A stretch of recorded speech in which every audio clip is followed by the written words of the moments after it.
Nuestro saludo a la audiencia de Faro Estéreo en 105.9, www.faroestereo.es.tl, a la audiencia de Radio Maranata, estereomaranata.listentomeshow.com desde Jalapa, a la audiencia de Radio Visión en Santa Catarina Mita, Jutiapa, en 106.9 del FM, a la audiencia de Radio Dios de Pacto en www.radiodiosdepacto.com, a la audiencia de Radio Visión 101.1 del FM en San Pedro Sula, Honduras.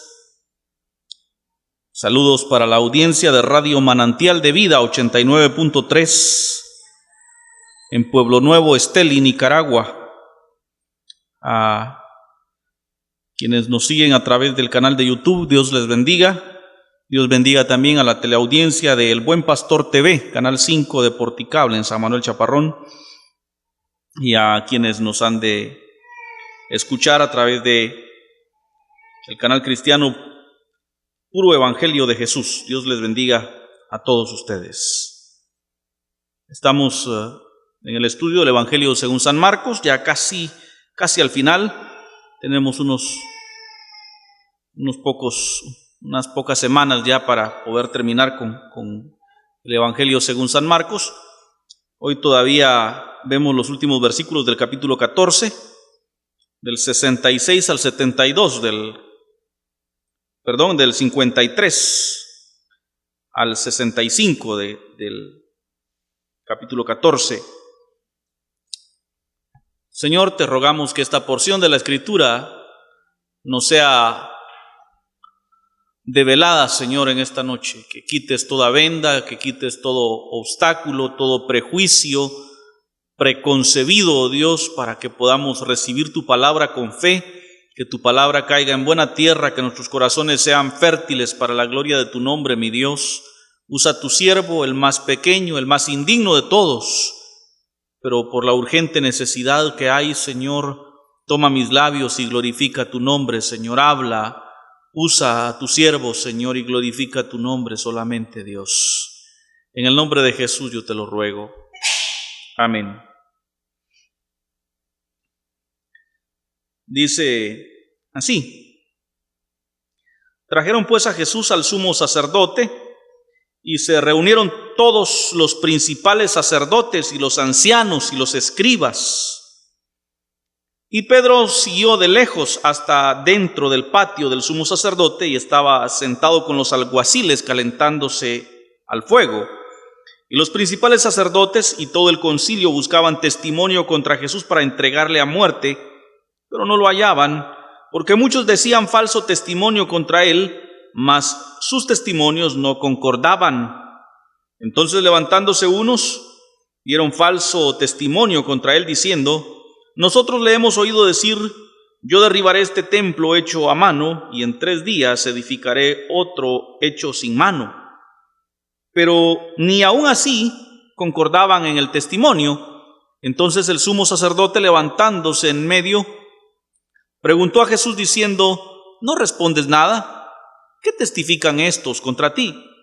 Mas él callaba y nada respondía. El sumo sacerdote le volvió a preguntar y le dijo: ¿eres tú el Cristo, el Hijo del Bendito? Y Jesús le dijo: yo soy, y verás al Hijo del Hombre sentado a la diestra del poder de Dios y viniendo en las nubes del cielo.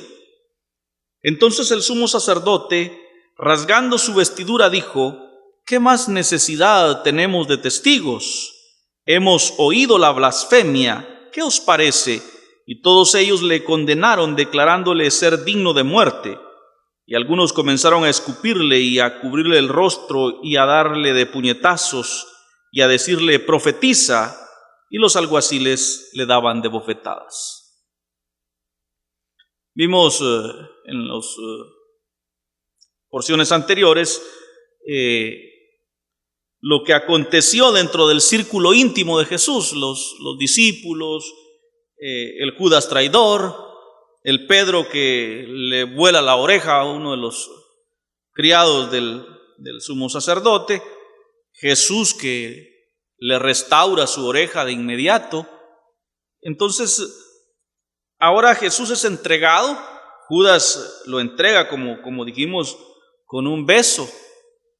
Y dice, maestro, y le besó. Y ellos le echaron mano y le prendieron. Y llevan a Jesús. Oiga, Jesús no es enjuiciado por la ley romana. Jesús no fue puesto en la cárcel, no fue condenado por algún precepto de la legislación de Roma. A Jesús, quienes le crucificaron, quienes le condenaron, quienes buscaron su muerte, oiga bien, el sumo sacerdote y con él todos los principales sacerdotes y los ancianos y los escribas. ¿Quién crucifica a Jesús? ¿Quién condena a Jesús? ¿Quién persigue a Jesús? La religión, los religiosos de su tiempo.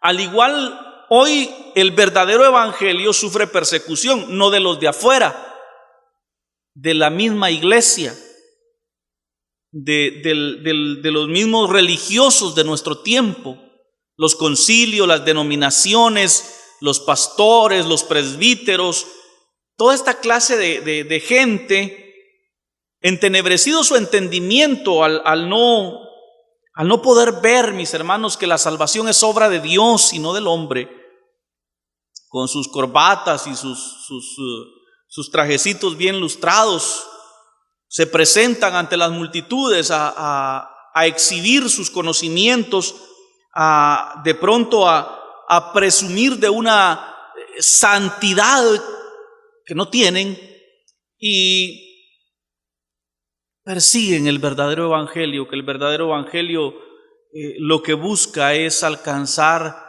al pobre, al humilde, al desvalido, a la viuda, al huérfano. Para ellos, especialmente para ellos, es el reino de los cielos. Mis hermanos, de esta manera, el día de hoy también el verdadero evangelio sufre persecución. Cuanto más te parezcas a Cristo, más querrán hacer contigo lo que le hicieron a Cristo. ¿Quiénes? Los religiosos de este tiempo. Y cuando hablo de religión, mis hermanos, no hablo solamente de la iglesia católica, hablo de los evangélicos religiosos que hay hoy. Convertimos el evangelio en una religión, dejó de ser buenas noticias para convertirse en religión. Buenas noticias, mis hermanos, porque la buena noticia es que Cristo Jesús pagó el precio por nosotros. La buena noticia, mis hermanos, es que no tenemos que hacer nada para ser salvos más que creer que Él lo hizo por nosotros. Buenas noticias, mis hermanos, porque el ser humano es incapaz de cumplir la ley, pero Jesús pagó el precio por nosotros. Buenas noticias, mis hermanos, porque no somos capaces nosotros de dejar nuestras aberraciones, de cambiar nuestro estilo de vida. Si no nos cambia Él, nosotros no podríamos, pero Él se puso en nuestro lugar para pagar la culpa que usted y yo merecíamos. Por eso son buenas noticias. Sin embargo, religión evangélica es esa en donde se te establecen normas y estatutos sin los cuales no puedes llegar a ver a Dios. Jesús se crucifica para salvarte, y los pastores, presbíteros, apóstoles que se hacen llamar, hoy tratan de ponerte cargas que ellos ni con un dedo pueden llevar. Dicen que si uno no diezma se va a ir al infierno porque le está robando a Dios. Y dicen que estar pobre es pecado, dice, es maldición. En un lugar, oiga bien lo que voy a decir, en un lugar donde el dinero es el ídolo, ser pobre es pecado. Lo voy a repetir.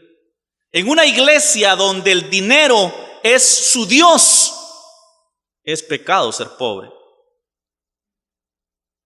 Pero aquí nuestro Dios es Cristo Jesús, que dijo: bienaventurados los pobres, porque es de ellos el reino de los cielos.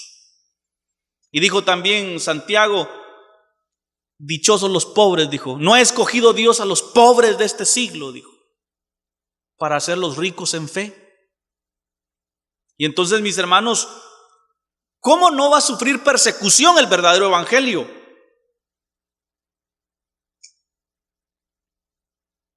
Porque todo se volvió una cuestión económica. Uno mira escucha las radios, solo se trata de darle pisto a la gente. Uno mira los canales de televisión cristinos con telemaratones de 3, 4 meses. Pide y pide y pide y pide. No es nada un ciego el día martes en el mercado. Es difícil sostener la obra de Dios. Pero ¿qué dice la Escritura? Que cuando tengas una necesidad, dice, cerrada la puerta, hagas oración a tu Padre que está en los cielos, y Él que escucha en lo secreto te recompensará en público. Buscamos el camino fácil. Como Dios no me escucha, tal vez me escucha usted, tráigame usted. ¿O es que no hemos aprendido a orar? ¿O es que creemos que Dios no escucha? Pero la solución es cerrada la puerta, orar a nuestro Padre que escucha en lo secreto. Todas estas cosas, mis hermanos, hacen que el verdadero evangelio sufra persecución. Y lo sufre otra vez de parte de los que se hacen llamar líderes dentro de las iglesias y denominaciones, que no son más que religión. El verdadero evangelio se vive en la casa. El verdadero evangelio se testifica con acciones de buena conducta, de un espíritu apacible y afable, no criticón, no chismoso, no pendenciero, sino de ayuda, de cariño, de fraternidad. Ese es el verdadero evangelio. ¿Qué dijo Santiago también? La religión pura y sin mancha, dijo, es darle de comer a los huérfanos, dijo, y hospedar a las viudas, sustentar al necesitado. ¿Qué tal, mis hermanos, si en vez de hacer mega iglesias, los cristianos hiciéramos mega hospitales para ayudar a los enfermos? ¿No le parece que sería mejor gastar 158 millones de dólares que gastó Cash Luna en ese su circo, haber hecho un hospital nacional con las ofrendas del pueblo cristiano? Pero como eso no se convierte en efectivo de regreso, entonces no se hace. Necesitamos, mis hermanos, recapacitar, reestructurar nuestra fe cristiana y volver a las raíces del evangelio. Pero cuando alguien resulta enseñando estas cosas, entonces sufre persecución. Entonces se sufre persecución como la que sufrió Jesús. Y yo decía, mis hermanos, cuanto más te parezcas a Jesús, más querrán hacerte a ti lo que le hicieron a Jesús: crucificarte. No lo inviten, no le pasen balón, no escuchen la radio del hijo de don Rufino. Prohibido. Les vamos a poner un canal mejor a ustedes, para que ahí ofrenden ustedes, no para que ahí oigan palabra de Dios, no, para que ahí ofrenden. Es tremendo, mis hermanos, cuando nos damos cuenta que a Jesús no lo crucificó el emperador romano, lo crucificaron los religiosos de su tiempo. Y no eran otras religiones, era el judaísmo, la religión instituida por Dios mismo. El versículo 54 dice que Pedro le siguió de lejos hasta dentro del patio el sumo sacerdote, y estaba sentado con los alguaciles calentándose al fuego. Qué pura lata, Pedro le siguió de lejos. No, qué pura lata los otros 10 que no le siguieron.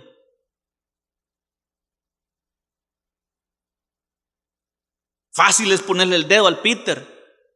Como fácil es ponerle el dedo al hijo de don Rufino. Pero si no has andado por los senderos que yo he andado, si no has sido probado en las llamas que yo he sido probado, no tienes derecho a abrir tu boca.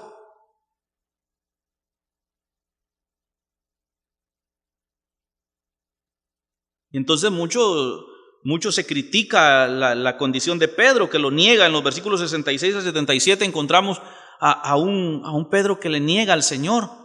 Pero ¿por qué se ve en la necesidad de negarlo? Porque él se fue a meter a la boca del lobo. Él se fue a meter al patio del sumo sacerdote. ¿En dónde estaban los otros 10? Digo los otros 10 porque para ese momento Judas ya estaba preparando su lacito para ahorcarse. Y él dijo, voy a poner esta pita podrida, dijo, así no me mato, solo hago el show, dijo. Y no sabía que iba a caer hasta abajo. Y dice que sus entrañas se desparramaron y hasta el día de hoy, dice, ese lugar se llama Seldama, que es campo de sangre. Una pita podrida buscó Judas. Pero volviendo a la escena, mis hermanos, 10 se van a encerrar,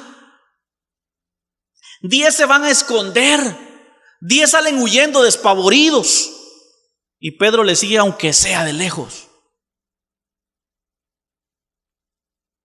Hermanos, en el Evangelio no se trata de llegar a ser el gran predicador internacional, no se trata de llegar a ser el gran músico, el gran cantante internacional aplaudido y solicitado por todo el mundo. En el Evangelio se trata de seguir a Jesús aunque sea de lejos, pero no quedarse. Hay gente que ha hecho grande carrera en el Evangelio y después terminan metiendo la cara, las nalgas, no sé qué meten. Y todo el mundo aplaudía a Jesús Adrián Romero y resulta católico. Todo el mundo decía Marcos Witt y todos disfrutamos de su música. De repente lo miramos en una reunión con un montón de sacerdotes diciendo de que hay que buscar nuevos caminos. Dice, no fue Jesús el que dijo yo soy el camino, pues. Sin embargo, hay gente que se sienta ahí en la última banca, a la que nadie le pasa balón, al que nunca le dan de recoger la ofrenda siquiera. Pero ahí están toda su vida hasta que el Señor los llama a su presencia. Por ahí cuentan la historia de un bandido que llegó y se le acercó al pastor y le dijo, pastor, el día que yo sea evangélico, les voy a enseñar a todos esos sus miembros cómo es ser evangélico. Ay, usted solo gente mediocre tiene ahí. ¿Y por qué no lo hace? Le dijo el pastor. Lo voy a hacer, le dijo. Levantó la mano un jueves en la noche. El viernes estaba en el ayuno de los hermanos de la iglesia. El sábado en el culto de jóvenes.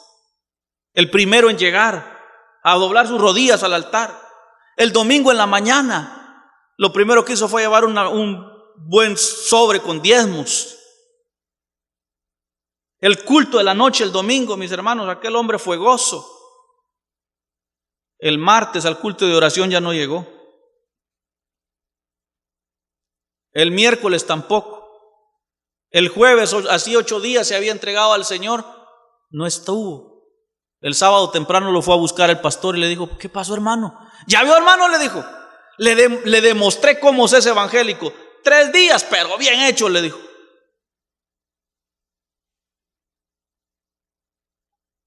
Así hay mucha gente muy buena, 3 días.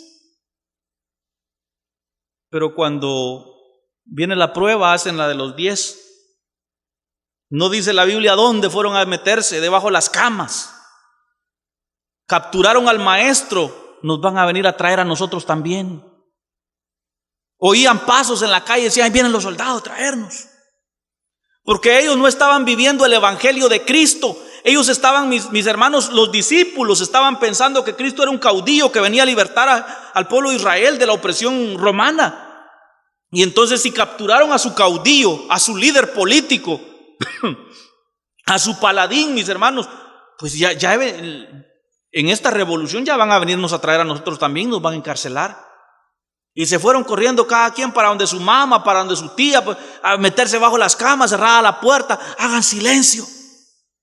Solo uno le seguía de lejos y dice la Escritura que se tiró un manto encima y trataba de no dar la cara. De ahí vienen los versículos 66 en adelante, donde alguien lo confronta y le dice: ¿tú andabas también con este Jesús? ¡Ja! Eso le aguadó las canillas al pobre Pedro. Yo no lo conozco. Pero mis hermanos, le seguía de lejos. Si siguiéndole de lejos hay riesgo de negarle, ¿qué se puede esperar de aquel que se acobarda a las primeras de cambio y se va a encerrar a la casa? ¿Qué se puede esperar de aquel que no está dispuesto a sufrir por el Señor? Los principales sacerdotes y todo el concilio buscaban testimonio contra Jesús para entregarle a muerte, pero no lo hallaban. Porque muchos decían falso testimonio contra él, mas sus testimonios no concordaban. Y es que eso es así, mis hermanos. Toda mentira se delata a sí mismo. Toda mentira se termina descubriendo a sí mismo. Y se pierde credibilidad. Y resulta que hoy contamos una mentira y le ponemos todo el montón de adornos. A los 3 días nos preguntan que les contemos de nuevo la misma mentira y resulta que esta vez ya se nos olvidó, porque como es mentira, ya la contamos de otro modo y de otro modo y de otro. La mentira es así. Por eso, mis hermanos, no hay como venir a la verdad de la palabra de Dios, porque esa no cambia. Y estos señores dicen que buscaban un requisito para matar a Jesús, para entregarle a muerte. Porque así como los pueblos indígenas en Guatemala tienen sus leyes y aplican justicia también, Israel, que estaba bajo el dominio romano, aplicaba las leyes judías, pero pedía a Roma que ejecutara. Y entonces buscaban un testimonio para acusarle y condenarle a muerte. Levantándose unos, dieron un falso testimonio contra él, diciendo: nosotros le hemos oído decir: yo derribaré este templo hecho a mano y en 3 días edificaré otro sin mano. No entendieron, mis hermanos, que Jesús hablaba de su propio cuerpo. Cuando él habló de en 3 días reconstruir el templo de Dios, hablaba de en 3 días él se iba a levantar de entre los muertos. En algún momento le piden a Jesús señal y dice: si eres el Cristo, haz alguna señal. Elías hizo descender fuego del cielo. Jesús les dijo: la generación perversa y adúltera demanda señal, pero señal no les será dada sino la señal de Jonás. Y la señal de Jonás era que Jonás estuvo metido en el vientre del pez 3 días y 3 noches y luego fue vomitado en el. Así el Hijo del Hombre, dijo él, estará 3 días en lo profundo de la tierra y luego resucitará. Esto ya es cosa mía, puede que yo esté equivocado, pero muchas cosas indican de que el infierno se encuentra en el centro de la tierra. Cuando Jesús dijo: el Hijo del Hombre estará en el centro, en el fondo de la tierra, se refería a eso. Jesús descendió al mismo infierno. Y dice la Escritura que le predicó a los espíritus encarcelados. Y el día que Jesús resucitó, junto con Jesús dice que resucitaron muchos de los que habían muerto. Es que hay testimonio tremendo de que Jesús es el Cristo. Y entonces, mis hermanos, Jesús se refería a la resurrección. Pablo, al referirse a la resurrección de Jesucristo, dice: si nosotros creyéramos que Jesús murió por nosotros solamente y no creyéramos que Él resucitó, seríamos los seres más dignos de conmiseración, dice, los más dignos de recibir lástima. Porque, mis hermanos, Jesús fue a la cruz y murió, pero como muere cualquier otra gente. Porque morir todos podemos morir, ¿o no? ¿O será que usted no se muere? Usted tiene 9 vidas como los gatos. Morir, cualquiera moría, pero el testimonio de que Jesús es el Cristo es que nadie se resucita a sí mismo después de 3 días. De ahí que Romanos 1 dice que en su resurrección fuimos justificados. Hermanos, no hay noticia más maravillosa, no hay predicación más explosiva que saber que Cristo Jesús vive, se levantó de los muertos, reina por los siglos de los siglos. Pero ni aún con este testimonio de los que decían que Jesús había dicho derribar el templo y en 3 días reconstruirlo, ni aún así concordaban en el testimonio, porque unos decían de un modo, otros decían de otro, y como todos estaban mintiendo,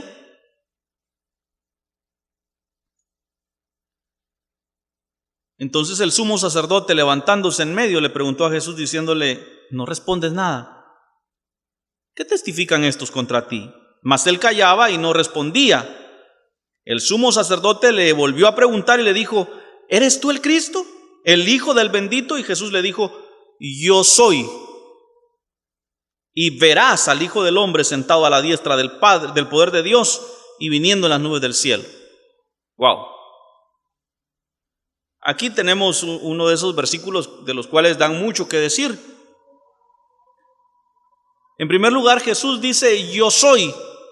Y yo soy es la descripción con la cual Jehová se le manifestó a Moisés, cuando Moisés le dijo: y si me preguntan quién te envió, ¿qué les diré? Y él les dijo: diles, yo soy, me envió. Jesús aquí está declarando que Él es Dios mismo, que Él es Elohim, que Él es el Mesías. Y luego le dijo: y verás al Hijo del hombre sentado a la diestra del poder de Dios y viniendo en las nubes del cielo. Hermanos,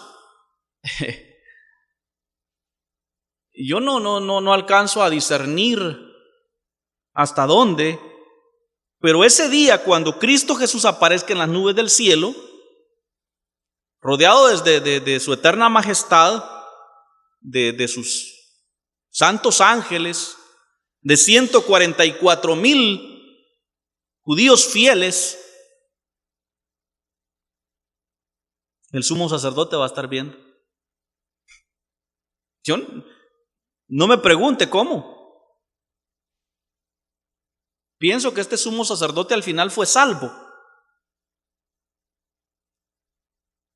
Y como salvo, resucitaría en el día postrero para ver el adviento de Cristo. Es la explicación más lógica que encuentro, pero Jesús le dice: de cierto que me verás sentado. Y qué tremendo, hermanos, porque aquel sumo sacerdote que buscaba crucificarle, que lo condena y que dice: aquí tengo el testimonio que quería, mandémoslo con el emperador, tenga un día que pararse frente a Dios y ver a Jesús sentado a la diestra del poder de Dios. Pero esto me lleva más lejos, me lleva a decirle: amigo, amiga, a usted que ha negado a Cristo con sus acciones, que ha dicho: lo voy a pensar ahí después. Esto me dice, hermano cristiano, usted que vive una vida cristiana mediocre, una mascarada, que todo el mundo: ay, el hermano, ay, tan bonito que habla, Dios le bendiga. A usted le hablo. Usted que tiene una máscara puesta encima, un día también tendremos que pararnos delante de la majestad de Dios y verle la cara y que Él nos mire la cara. Me arde la cara de vergüenza solo de pensarlo. Pero en la misma, mis hermanos, me consuela que la Escritura dice que aquel que en Él, en Cristo Jesús, creyere, no será avergonzado. ¿O no dice el apóstol Pablo así? Todos compareceremos delante del tribunal de Cristo. Wow. Que el Señor nos ayude que seamos hallados fieles a la cruz de Cristo, fieles a su sacrificio, fieles a creyendo que su obra es perfecta en favor nuestro, no confiando en nuestras obras, sino en la de Él.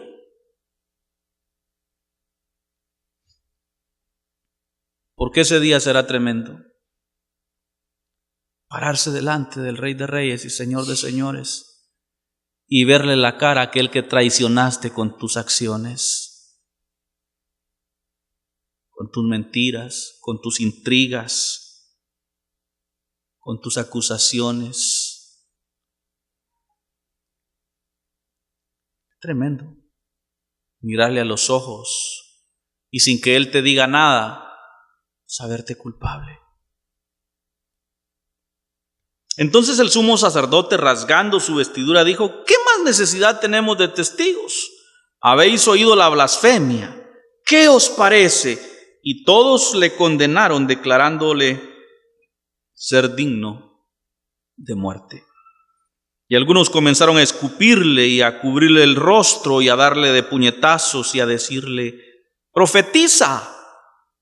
Y los alguaciles le daban bofetadas.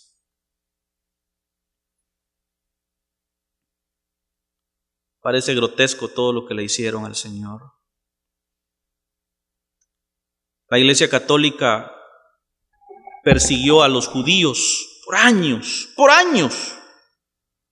En la que ellos llaman la Santa Inquisición, mataron a un montón de judíos y de cristianos por no sujetarse a los cristianos por no sujetarse a la fe católica, a los judíos porque la Iglesia Católica estúpidamente decía que los judíos mataron a Jesús.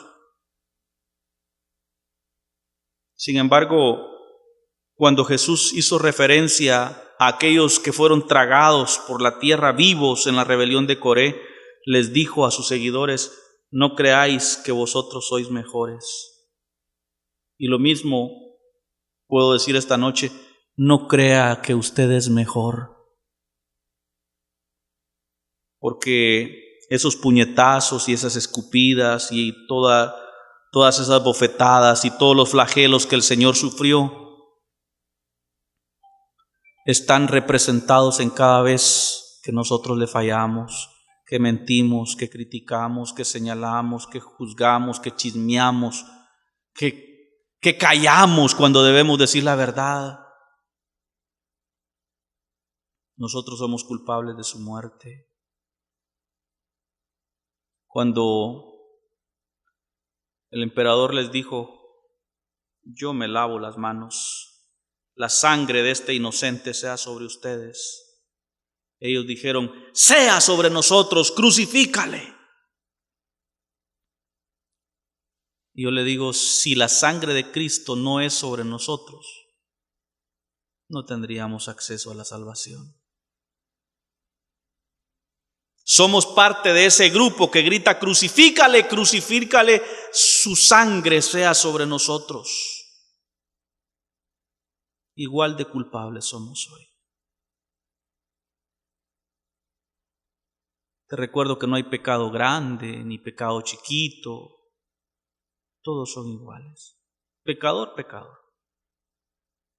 Sí, pero yo no soy como ese hijo de don Rufino, sinvergüenza. No, iguales, no hay pecado pequeño ni pecado grande, ni negro ni blanco.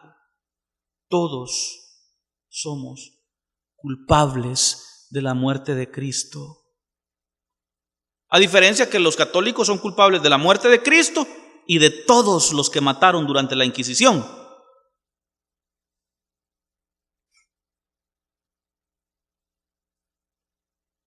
$60,000. Dicen los recuentos históricos, fueron muchos más. Desde el emperador Nerón, emperador romano, que quemaba vivos a los cristianos, que los soltaban en el Coliseo romano y les metían leones y tigres hambrientos a que se los comieran en un espectáculo grotesco, y la gente, el populacho romano aplaudía. Los acostaban en una plancha caliente y los hervían en aceite caliente vivos a los cristianos. mujeres con sus niños, debilitadas por la inanición de tenerlas meses encerrados, presos por predicar el evangelio y luego sacarlos a la arena para que los leones se las comieran.